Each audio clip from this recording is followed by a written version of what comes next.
नमस्कार। आज हम ज्योतिष की दुनिया के एक ऐसे विषय में गहराई से उतर रहे हैं जो काफी चर्चित है और हाँ, कई लोगों के लिए थोड़े चिंता का सबब भी, काल सर्पयोग। जी हाँ, काल सर्पयोग काफी सुना है इसके बारे में। बिल्कुल। और कहते हैं कि ये ज्योतिष के सबसे गंभीर और असरदार योगों में से एक माना जाता है। हाँ, काफी प्रभावशाली मानते हैं इसे कई ज्योतिषी।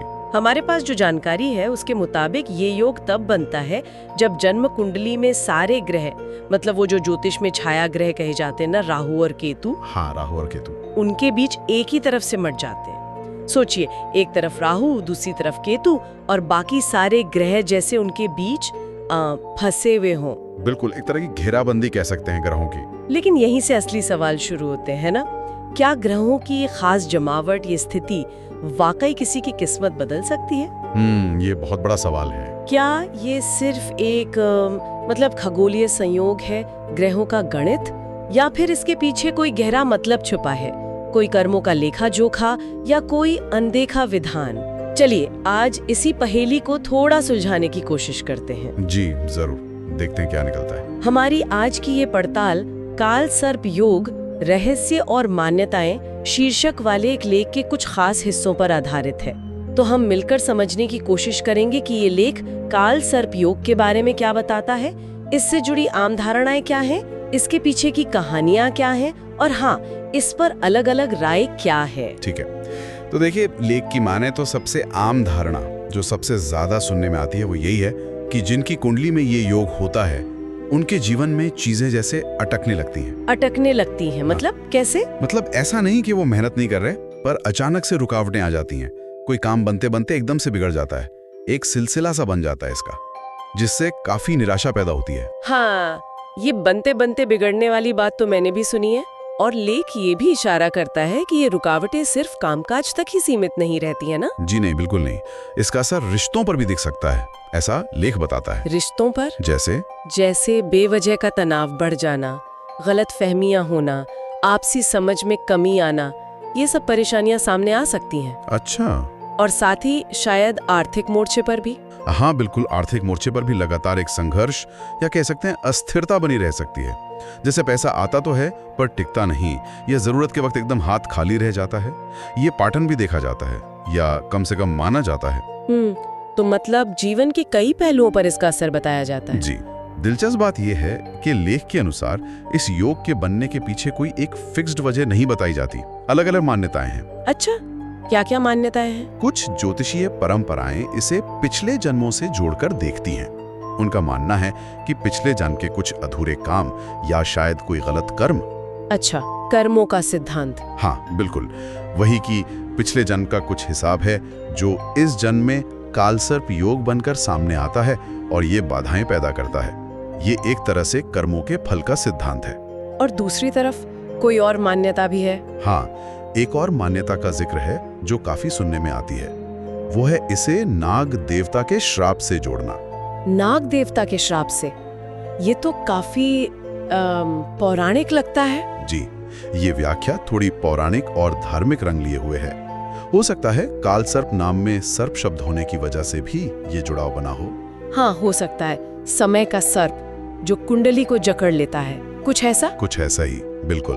और इसी धार्मिक जुड़ाव के चलते लेख में एक उपाय का भी प्रमुखता से जिक्र मिलता है। उपाय? कैसा उपाय? ये मान्यता है कि अगर कालसर्प योग से प्रभावित व्यक्ति किसी प्रतिष्ठित नाग मंदिर में, मतलब जहां सर्प देवता की पूजा होती है, जाकर विधि विधान से विशेष पूजा करवाए। हाँ, नाग मंदिर की पूजा तो काफी प्रचलित है। जी, तो मान्यता है कि इस पूजा से इस योग के जो नकारात्मक असर हैं वो कम हो सकते हैं। जीवन में जो बाधाएं आ रही हैं वो कुछ हद तक शांत हो सकती हैं, ऐसा माना जाता है। ये पूजा पाठ वाली बात तो वाकई बहुत प्रचलित है, कई लोग इसे मानते हैं और करवाते भी हैं। लेकिन अब देखिए, यहीं पर लेख एक बड़ा और सोचने वाला मोड़ लेता है। क्या? वो ये कि अगर हम विशुद्ध वैज्ञानिक नजरिए से देखें, मतलब एकदम साइंस के हिसाब से, तो इस बात का कोई ठोस सबूत नहीं मिलता कि ग्रहों की ये खास स्थिति वाकई जीवन में ऐसी उथल पुथल मचा सकती है। सही कहा। विज्ञान ग्रहों की चाल और इंसान की किस्मत के बीच इस तरह का सीधा कनेक्शन नहीं मानता। गुरुत्वाकर्षण का असर है वो अलग बात है, लेकिन भाग्य पर असर नहीं। तो कोई वैज्ञानिक प्रमाण नहीं है इसका?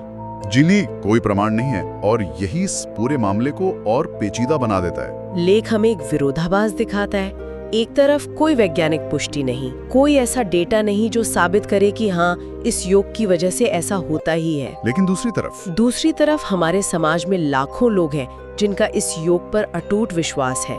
वो न सिर्फ इसे मानते हैं बल्कि इसके बुरे असर से बचने के लिए ज्योतिषियों से सलाह लेते हैं, महंगे उपाय करते हैं, पूजा पाठ करवाते हैं।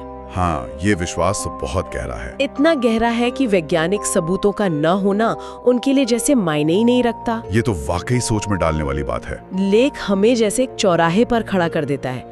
एक रास्ते पर है सदियों पुरानी ज्योतिषीय गणनाएं, मान्यताएं, लोगों के अपने अनुभव जिन्हें वो इस योग से जोड़ते हैं। हाँ, व्यक्तिगत अनुभव भी बहुत मायने रखते हैं लोगों के लिए। और दूसरे रास्ते पर है विज्ञान, जो हर दावे के लिए प्रमाण मांगता है और उसे यहाँ वो प्रमाण नहीं मिल रहे।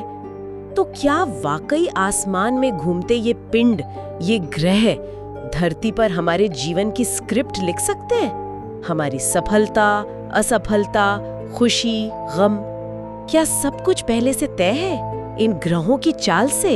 ये सवाल तो उठता है। या फिर, और ये सवाल लेख भी उठाता है, क्या ये मामला आस्था और मनोविज्ञान का ज्यादा है? आस्था और मनोविज्ञान मतलब सोचिए, जब जिंदगी में मुश्किलें आती हैं और उनका कोई सीधा सरल कारण समझ नहीं आता, तो इंसान एक जवाब चाहता है, एक व्याख्या चाहता है ना? हाँ बिल्कुल, अनिश्चितता असहज करती है। बिल्कुल।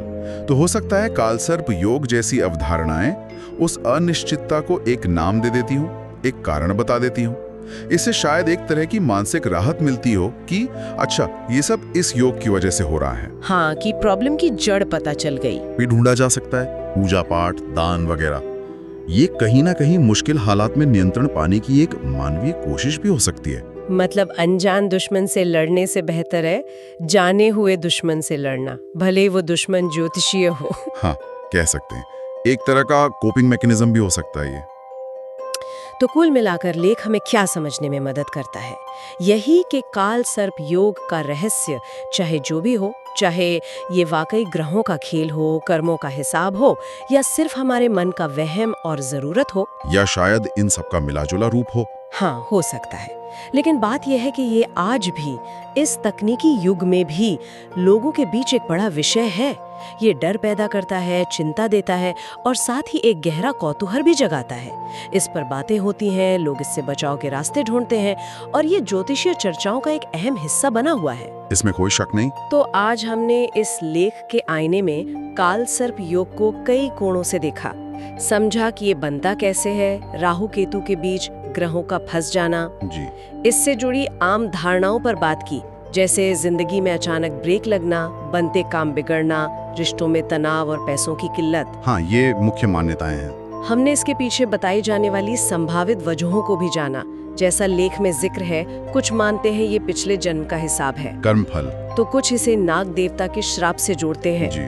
और उस खास उपाय पर भी गौर किया जिसका जिक्र लेख में है, नाग मंदिर में पूजा करवाना। हाँ, वो उपाय भी काफी चर्चित है। और सबसे अहम, हमने उस मुद्दे पर ध्यान दिया जिससे लेख उजागर करता है कि कैसे बिना किसी वैज्ञानिक प्रमाण के भी इस योग और इसके उपायों पर समाज का एक बड़ा तबका गहरा यकीन रखता है। ये विश्वास और तर्क के बीच का एक कह सकते हैं एक चिरस्थायी द्वंद्व दिखाता है। बिल्कुल। और ये स्थिति हमें एक गहरे सवाल पर सोचने को मजबूर करती है। आखिर ऐसा क्यों है कि बहुत सी ऐसी मान्यताएं जिनका कोई ठोस वैज्ञानिक आधार नहीं मिलता, वो भी समाज में इतनी मजबूती से अपनी जगह बनाए रखती हैं? हाँ, ये बड़ा सवाल है। क्यों? क्या ये मुश्किल वक्त में लोगों को एक तरह का मनोवैज्ञानिक सहारा देती हैं? क्या ये जिंदगी की अनिश्चितताओं और अनजाने डरों को एक नाम देकर उन्हें समझने लायक बनाती हैं? या फिर ये हमारी सांस्कृतिक विरासत का हिस्सा है जिन्हें हम छोड़ना नहीं चाहते?